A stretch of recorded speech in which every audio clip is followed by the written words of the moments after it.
everyone. You survived. Welcome back. That was King Kong 360 3D. Also a nice little mid-afternoon wake-up call. If you weren't awake before, you sure are now. That experience was specifically designed for the studio tour by Peter Jackson and his team of designers at Weta FX. Those 3D screens were 40 feet tall and 180 feet wide, making them some of the largest 3D screens you've ¿Te seen. gustó, Yeye? ¿Te gustó? Also, the filmmakers of Weta just won their 6th Oscar for their work on Avatar: Way of Water.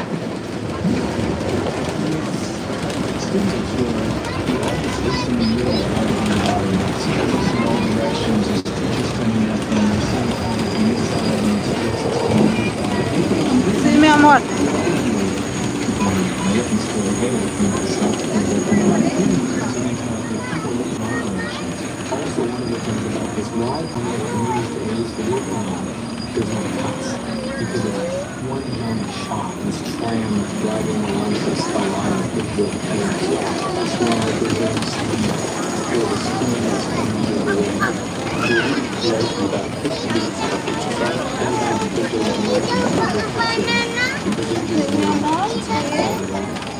Sí, papi.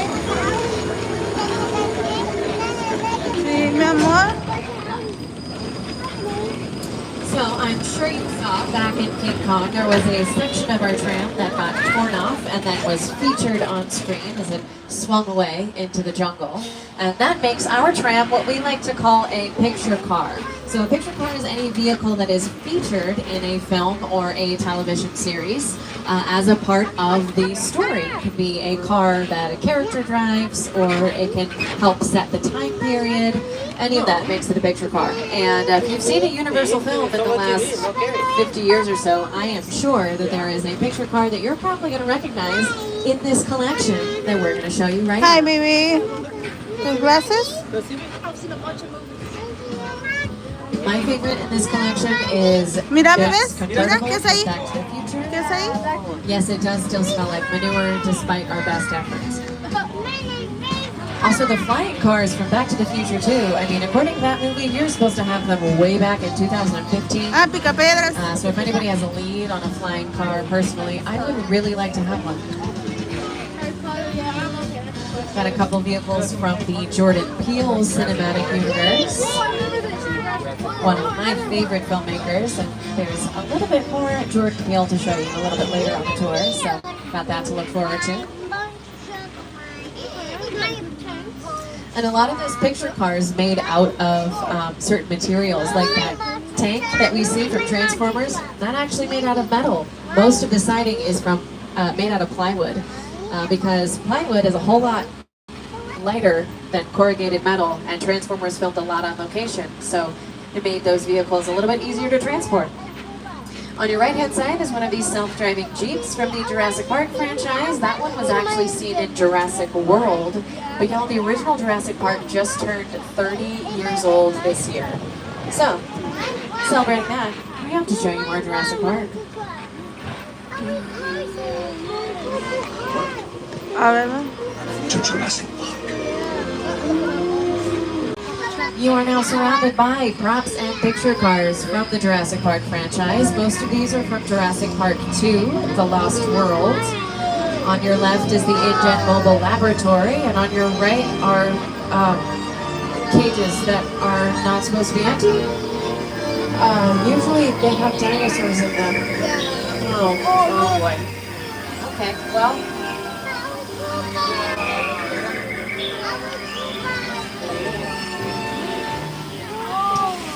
Oh, sorry about that, everybody.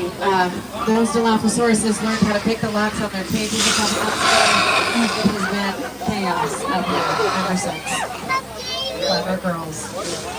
There's a scene from Jurassic Park 2 in which that mobile lab we just saw was featured.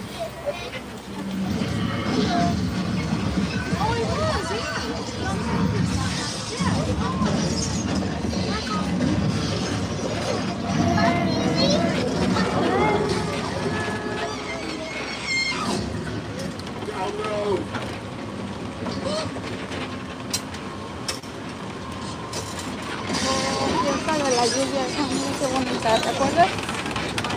So in the first 3 Jurassic Park films, they really relied on weather quite a bit to set atmosphere and tone. And I don't know if you know this, but it doesn't rain a whole lot here in Southern California. So sometimes we have to figure out a way to make it rain ourselves. And here we are in Old Town Mexico. We're going to show you exactly how we do that. It is what's called a practical effect. It is done in real time. So we need a thunderstorm. What do we need for that? We need a little thunder. Got that. We need a little lightning. Okay, check. What else? We're missing something.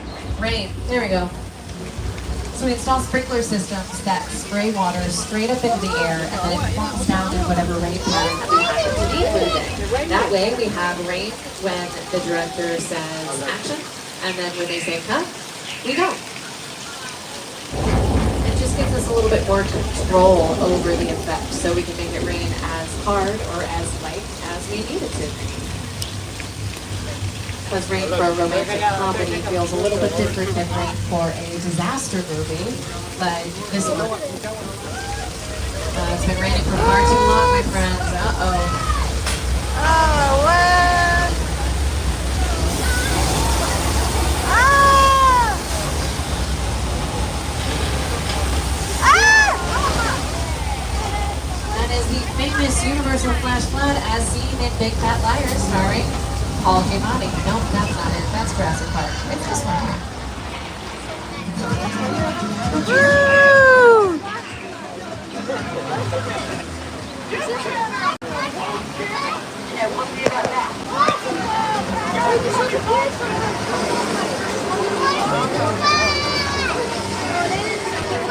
And down you go.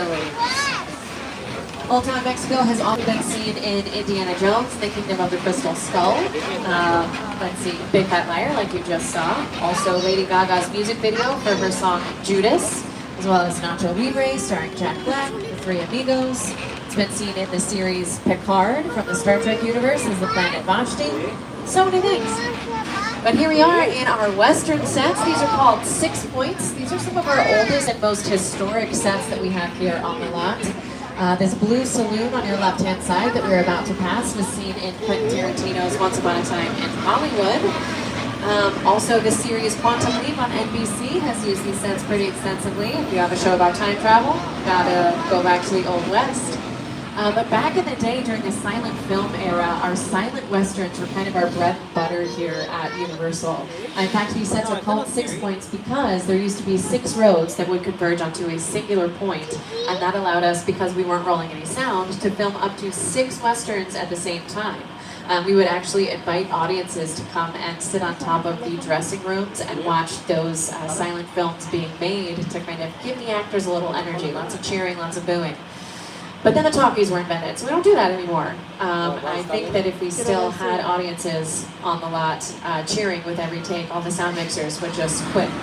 But we do still invite audiences to come and watch our reality television competitions, namely The Voice, which is filmed right across the way here in Sound Stages 30 and 31. That show comes back on September 25th, so be sure to check it out. September 25th. That's 2 days from now. Look at that. 30 and 31 is where they film in one of our newest, largest sound stages. And then this body of water right in front is called Park Lake. You might have seen it if you're a fan of our classic monster films in Creature from the Black Lagoon.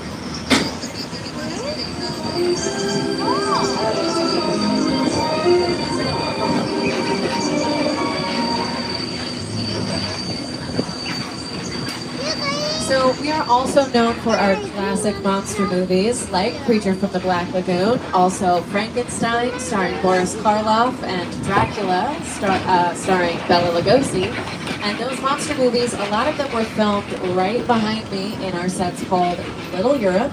The very first monster movie we ever made was called Hunchback of Notre Dame, all the way back in 1923, making it 100 years old this year. Lots of history in these sets. So as you can tell, the style of the architecture in these sets, a little bit more European, and the cobblestone streets, I mean, perfect for all those angry villagers chasing the monsters out of their town with pitchforks and torches.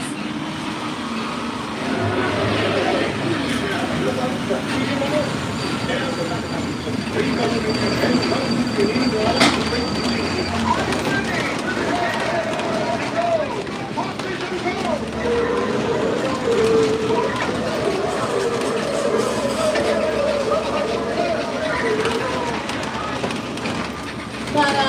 on a lighter note, possibly a more heavenly note, if you will, Little Europe was also the afterlife in the show The Good Place for its 4-year run on NBC. You, Ellen Shakespeare, are guests. This location, the afterlife. I haven't seen this. You're in the good place. I'm not supposed to be here. He's going to the bad place. Maybe it's not all that bad. How can I help you? What is the bad place like? Well, it doesn't sound awesome.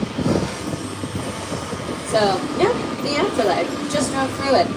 So a lot of the sets in Little Europe are what we call facade sets. So none of those buildings are actually, they're empty on the inside.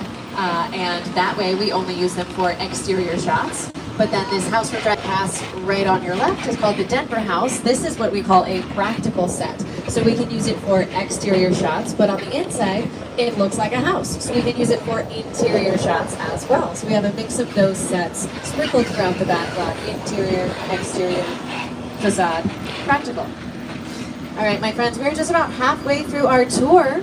Just wanted to do a gentle reminder of the safety rules. Please do stay seated the entire time. If you need any assistance, like if you need to use the restroom or just can't, or you drop your phone, pull the red cord to get my attention and I will be back to assist you as soon as it's safe to do so.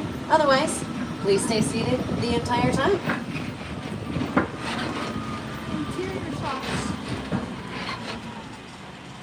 So here at Universal, Little Europe is pretty much known for its monster movies. But there are a couple of other monsters that have homes here on the backlot that are waiting for us to come and visit. And he's kind of temperamental, so we don't want to keep him waiting for too long.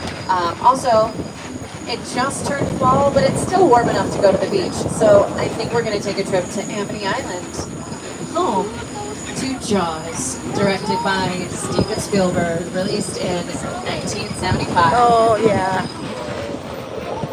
Mira lo que va a pasar aquí, bebés. It looks like they caught the shark already, though, so maybe this isn't going to be such an exciting visit. Or maybe not. Remember the movie how they didn't catch the real one? Wow. Fake?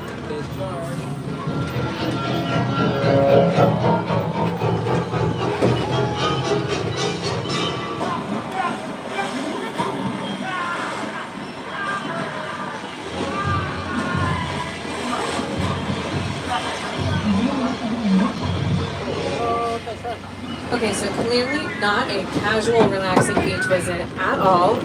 There is some danger in the water for sure. So, stay in your seats, keep your arms inside the tram. I think we should be safe up here on the dock. And there goes the dock.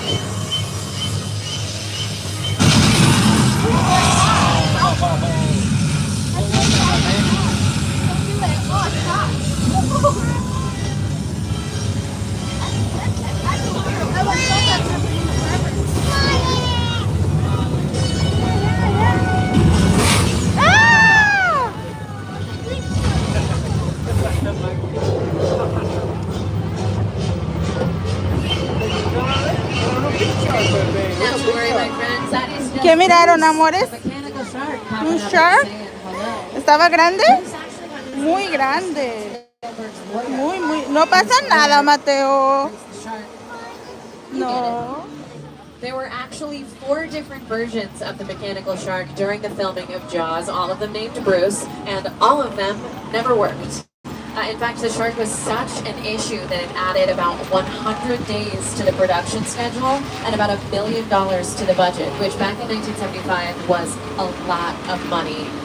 Jaws was actually supposed to come out in late 1974, but because of the delays, the studio had to release it in summer of 1975 instead. So cool.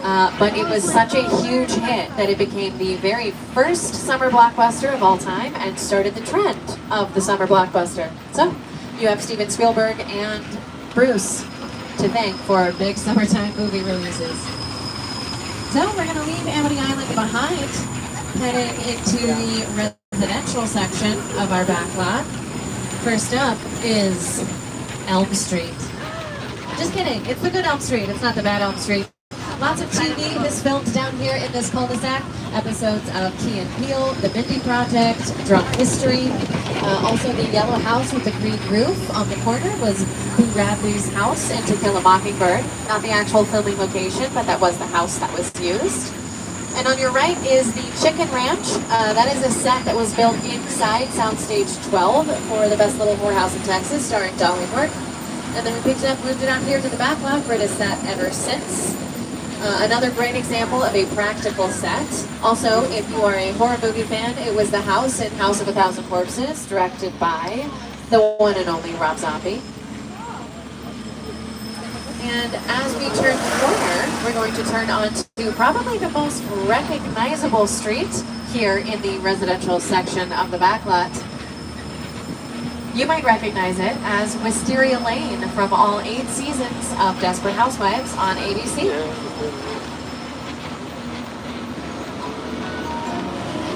If there is one thing everyone in suburbia can appreciate, it's a good neighbor. She's walking by. Mom, my turn?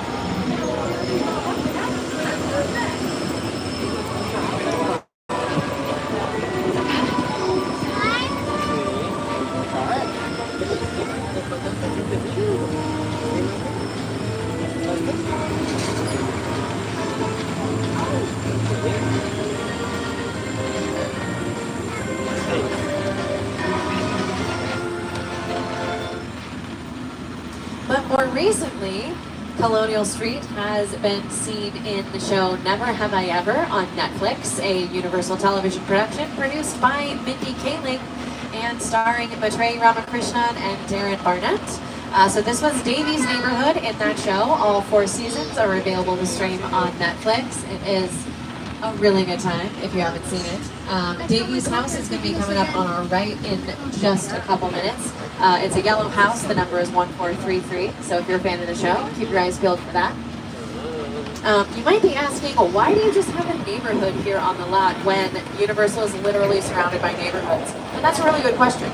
Because if you're an LA local and you've ever had something filming on your street, it's not the easiest to work around, right? We steal your parking spots and we have to bring trailers and all of this equipment on and off.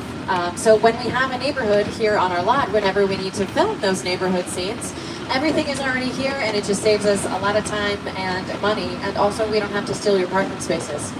So that's why we have a neighborhood right here on the Universal lot.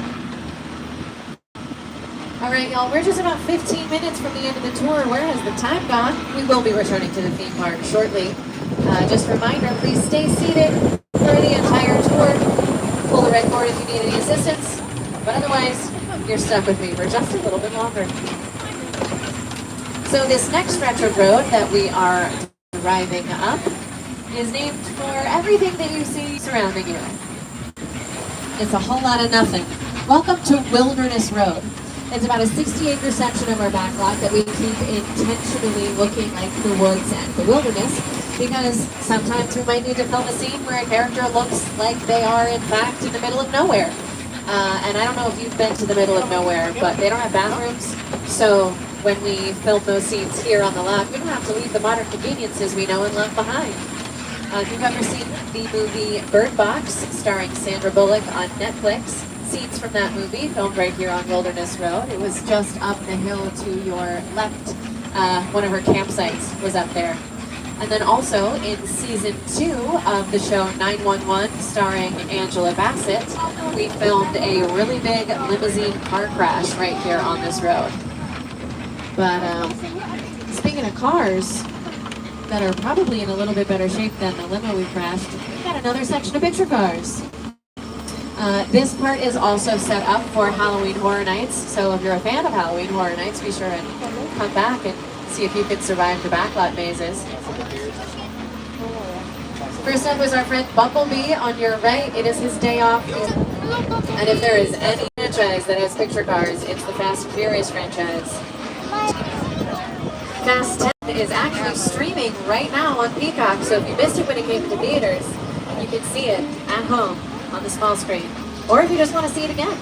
But it's available to stream, check it out. And if you need a break in your day, here we are at the Bates Motel from Alfred Hitchcock's classic film Psycho. 12 cabins, 12 vacancies, plenty of bad vibes. Also, the film Psycho was filmed in black and white, and the famous shower scene, if you haven't seen it, I won't give it away, but the blood spatter on the tile, not actually fake blood. They used chocolate syrup instead because it showed up better on camera and the color didn't matter. But here we are at the house from Psycho, one of our oldest standing sets, also the home of Norman Bates. Oh, he's home today. Hey Norman, how's it going? Hi. Okay, we're leaving immediately. No thank you. No thank you to editing all of that. Not today, Norman.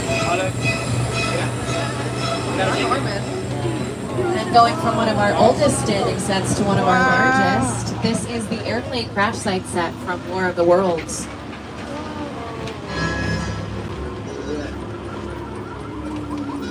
The airplane crash site set is a perfect example of a set that is all designed around the vision of Stephen. When you first began to sit down to talk about War of the Worlds, I thought, what if the 747 goes down right in a big neighborhood? Because it's just something you don't see. You're doing good. You're doing good. Listen, wait. Listen, listen. I want you to close your eyes, okay? Close.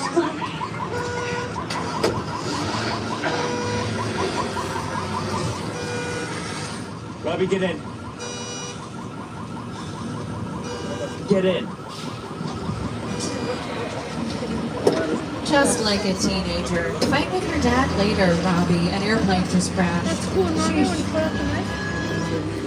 Here at Universal, we have been lucky enough to work with such genre-defining directors like Steven Spielberg, Alfred Hitchcock, and now Academy Award winner Jordan Peele. So his latest movie, Nope, was filmed out in Santa Clarita, but we have his sets reconstructed back here on the lot, and we're going to show them to you. My friends, welcome to Jupiter's Claim. Movie magic only happens when a team of collaborators, often in the hundreds, work together to take an impossible notion and bring it to life. This is Jupiter's Claim, a nostalgic, small-time Southern California amusement park owned by former child star Ricky Juke Park.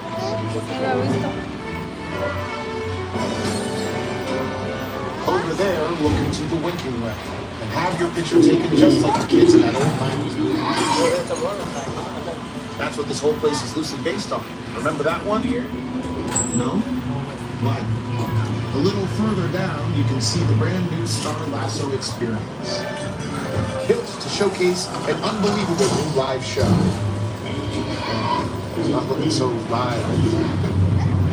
Anyway, behind this Hollywood fantasy, the gold rush frontier lies a sinister secret.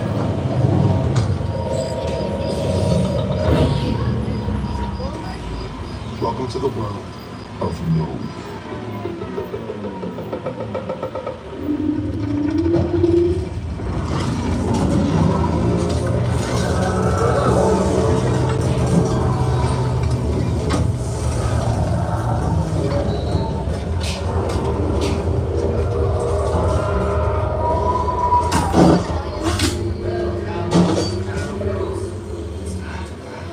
Yeah, I don't know. I'm thinking maybe it's time we get out. That's a big old no for me. That was a little spooky, a little scary. And I don't know about y'all, but when I'm scared, I like to be around my family. And it's a good thing. We have the Fast and Furious family right around the corner. So here we are in Sullivan's Garage. We've talked a whole lot about how we make movies, the process behind making movies. So now we figured we're just going to put you in one. So here's the cinch. Someone on this tram has witnessed international crime boss Owen Shaw committing a really nasty crime, and now he's after you. And we're going to rely on Dom and Letty and the gang to keep us safe. It is going to get fast. It is going to get furious. You will need your 3D glasses. I will tell you when to put them on. You don't need them yet. But if you want to wear them right now, you know, go ahead, live your life. Look, this might be more serious than I thought. What just happened? This is a secure line.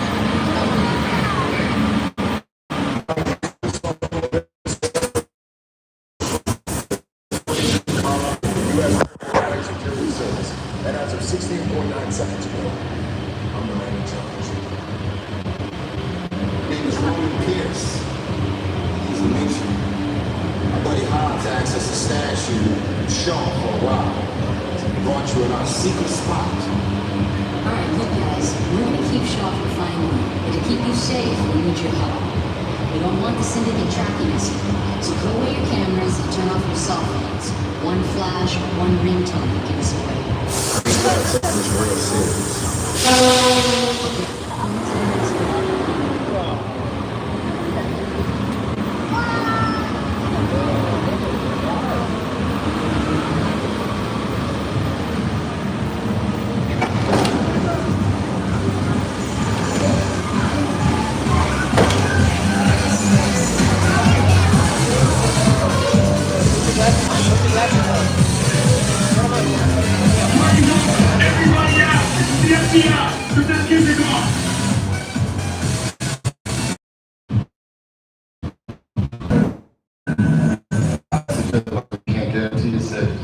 Guarantee my safety. I'm the one holding the gun. Yeah, but mine's a whole lot bigger than yours. Out there really pissed off Shaw. It's gonna get ugly fast. Yeah, don't worry. Are you kidding me, Roman? You didn't shut off your phone, bro? I'll call you back. I'm in the middle. Still talking Call you about back. here. It was on vibrate. Trace us. I can't hold it forever. Letty, Roman, we're up. Vehicle. It's about to get real interesting. My Mona Lisa's all warmed up right next door. Roman, grab your truck. I need you and Letty ready to roll.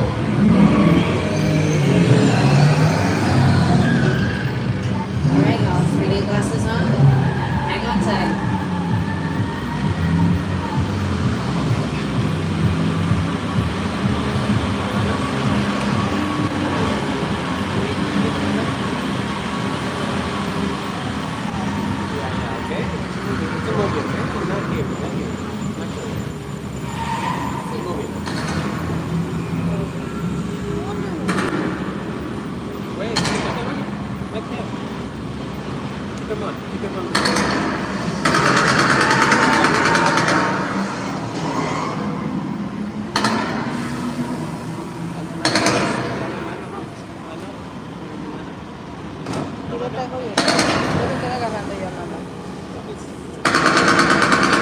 Which one of you is the witness? Speak now or you all get fried!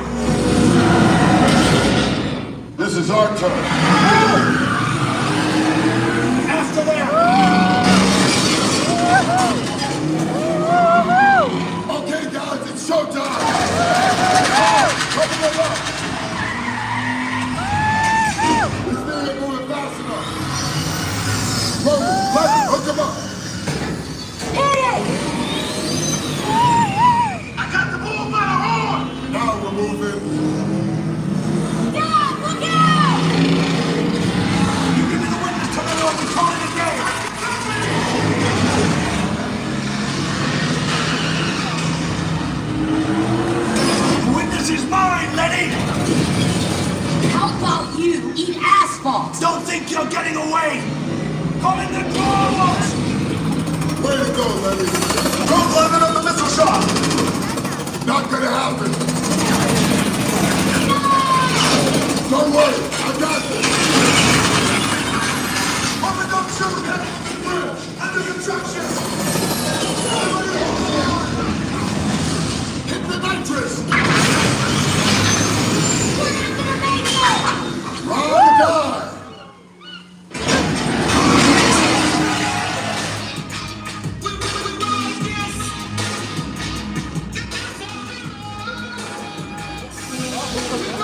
Bravo! Congratulations, you survived! That was Supercharged. Tanta acción.